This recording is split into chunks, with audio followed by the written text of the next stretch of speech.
एक गांव में बहुत ही प्राचीन मंदिर था। उस गांव में एक पंडित और एक ग्वाला रहा करते थे। ग्वाला बहुत ही गरीब था और भगवान से पहले अपनी पूजा में विश्वास करता था, यानी कि पेट पूजा।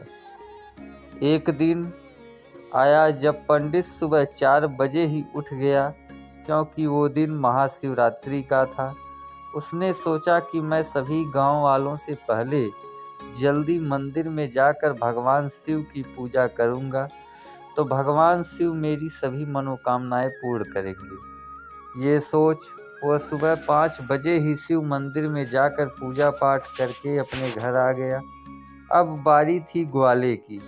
ग्वाला 9 बजे सोकर उठा और सबसे पहले ये सोचने लग गया कि मैं क्या खाऊं, क्योंकि उसे भूख बहुत तेज लग रही थी।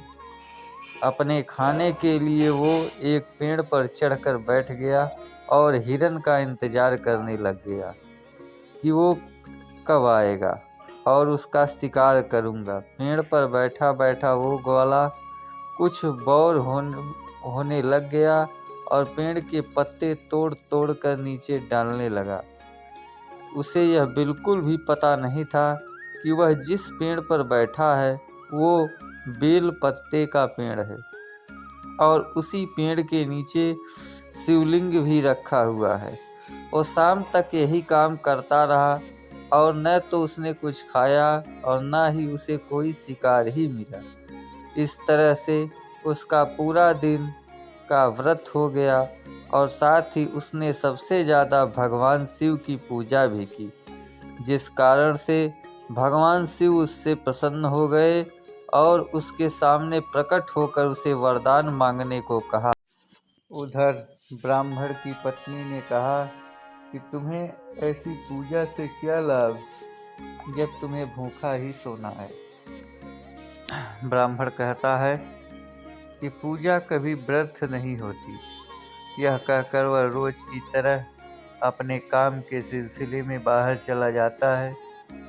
रास्ते में जाते वक्त उसे एक मंदिर दिखाई देता है जहाँ की भगवान का प्रसाद बट रहा था।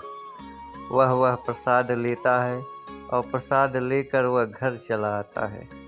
घर आकर पत्नी को देकर फिर काम पर चला जाता है और कहता है कि भगवान ने आज हमें खाने को दिया है।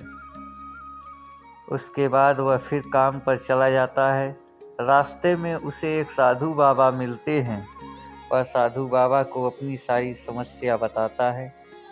साधु बाबा कहते हैं कि तुम्हारी समस्या ठीक हो जाएगी। यह कहकर साधु बाबा आगे चले जाते हैं। जब वह शाम को घर वापस लौटता है तभी रास्ते में उसे एक पोटली पर दिखाई देती है।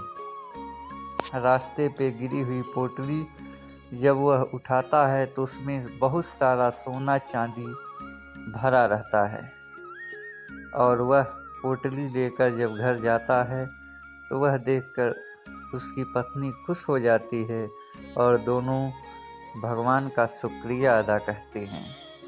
जय शिव शंकर।